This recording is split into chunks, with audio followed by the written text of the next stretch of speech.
Friends मु तपस्ना मो channel को आपण मानक स्वागत जनाऊँ।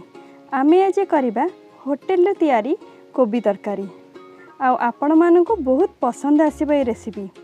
एटा करिया पूर्व जदि आपण माने मो चैनल को सब्सक्राइब करना ताले प्लीज एटा सब्सक्राइब करनियंतु आउ पाखरे थिबा बेल आइकन को क्लिक कर दियंतु ता फଳରେ जेतेरे मु नुआ वीडियो अपलोड करी आपण पाक नोटिफिकेशन पहुँची जिवो आपण माने मो वीडियो को प्रथमे देखि परिबे।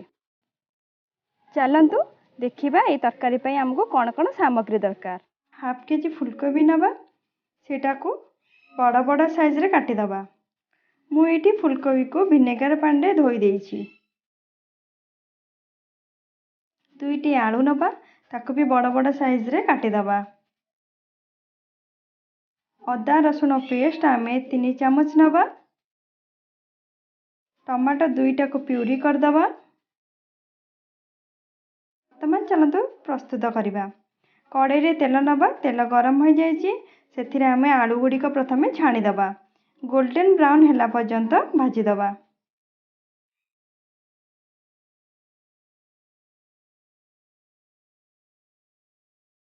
देखंतु आम आलू गुडी को गोल्डन ब्राउन हे गलानी ताको एबे काढी दबा गोटे प्लेट रे।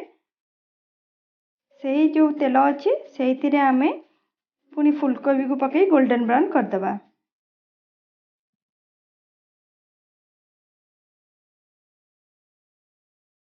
फुलकोबी गुडा को भी हमर गोल्डन ब्राउन हे गलानी ताको भी गोटे प्लेट रे काढी दबा।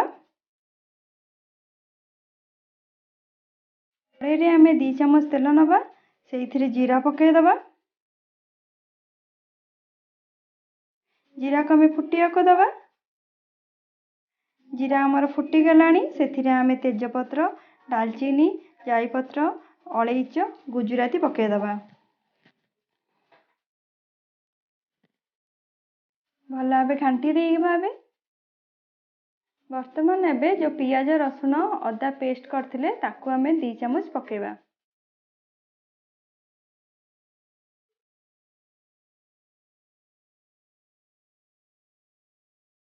अल्प हेंगु पकेबा। लूण आपण टेस्ट हिसाब रे पकेबे। जे पर्यंत कलर टा चेंज हेनी पियाज रो से पर्यंत आमे घांटीबा। देखंतु पियाज रो कलर चेंज हे गलानी सेथिरे आमे टमाटर प्यूरी पके दबा।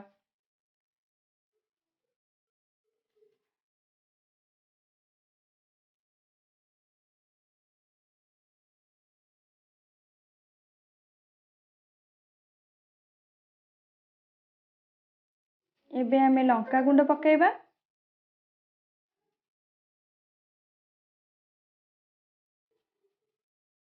गोटे टेबल स्पून धनिया गुंड गोटे टीस्पून गरम मसाला गोटे टीस्पून हल्दी गुंड 3-4 लंका को काटी देकी पके दबा एबे मसला रे। ताको एबे भला भाबे एबे आमे मसला को कसीबा।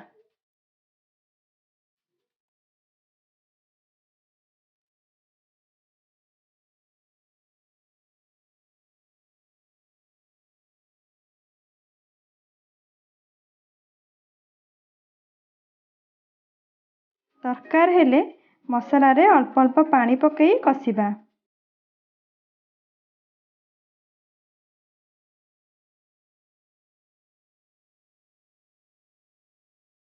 वर्तमान आम मसला कसी गलानी एथिरे एबे ग्रेवी पाई पानी पकेबा। अल्प पानी पकई भल भाबे मसला को सेथिरे घांटी दबा।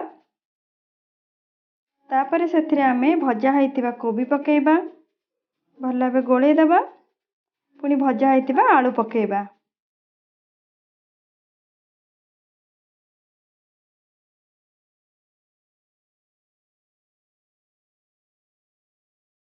आपणकर ग्रेवी रे जेतिकी पानी दरकार ता हिसाब रे आपण पकेबे किंतु एटा को आपण बेसी झोल रखिबे नाही। वर्तमान तरकारी को घोड़े देकी परिबा को सिझिबा को दबा। किछि समय पर घोड़नी काढ़िबा देखिबा परिबा सिझिछि कि नाही। आलू हमर सिझि गलानी। एबे सेथिरे आमे जो ग्रेवीटा जेतिकी रखिया गटा तर टिके अधिक रखिथिबा पानी कारण किछि समय पर तरकारी ठंडा होला पर ग्रेवीटा सुखी जिवो कारण आलू जेतु आमे कंचा पकेचे पानी को सोक करि नबो। ବର୍ତ୍ତମାନ ସେଥିରେ ଆମେ ଧନିଆ ପତ୍ର ପକାଇଦେବା ଓ ଗ୍ୟାସ୍ଟାକୁ ବନ୍ଦ କରିଦେବା। ଆପଣମାନେ ଏହି ରେସିପିକୁ ଟ୍ରାଏ କରିବେ ଆଉ କମେଣ୍ଟ ସେକ୍ସନରେ ଲେଖିବେ କେମିତି ଲାଗିଲା। ଆଉ ମୋ ଚ୍ୟାନେଲକୁ ଲାଇକ୍, ସେୟାର, ସବସ୍କ୍ରାଇବ୍ କରିବା ଭୁଲିବେନି।